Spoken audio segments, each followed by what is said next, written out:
So ఇది onion flower అనమాట. ఈ ఫ్లవర్ ఎండిపోయింది కదా! దీంట్లో మనకి సీడ్స్ ఉంటాయన్నమాట. ఇవి తీసి మనం వేస్తే మళ్ళీ మనకి ఆనియన్స్ వస్తాయి.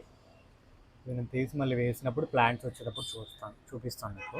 ఇవి 2 ఫ్లవర్స్ ఉండాలి. ఇక్కడ ఒకటి, ఇక్కడ ఒకటి.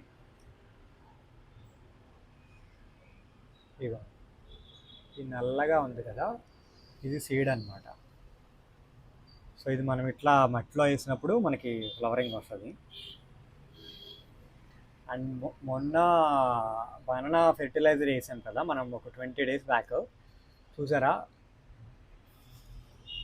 ఫ్లవర్స్ ఎంత ఎక్కువగా హెల్దీగా పోస్తున్నాయి అంటే చాలా బాగా పోస్తున్నాయి. మీరు కూడా ఒకసారి ట్రై చేయండి. ఇక్కడ చాలా మొగ్గలు ఉన్నాయి. ఇక్కడ 2 ఉన్నాయి, ఇక్కడ 2 ఉన్నాయి, అండ్ ఇక్కడ 2 ఉన్నాయి. ఇక్కడ ఒక ఫ్లవర్ పూస్తుంది మొన్న.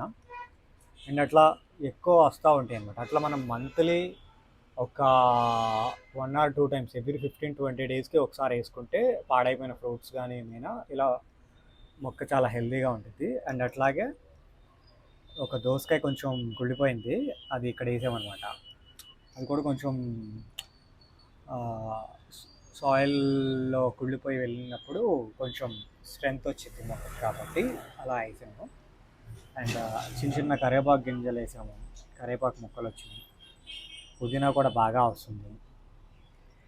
రేగ్గాయ తిని వేసినప్పుడు రేగ్గాయ చెట్టు వచ్చింది. ఇది కొంచెం ఇంటికి వెళ్ళినప్పుడు పట్టుకెళ్ళి మట్టిలో పెట్టేస్తాం. అట్లాగే ఇక్కడ నాకు తెలిసి ఇది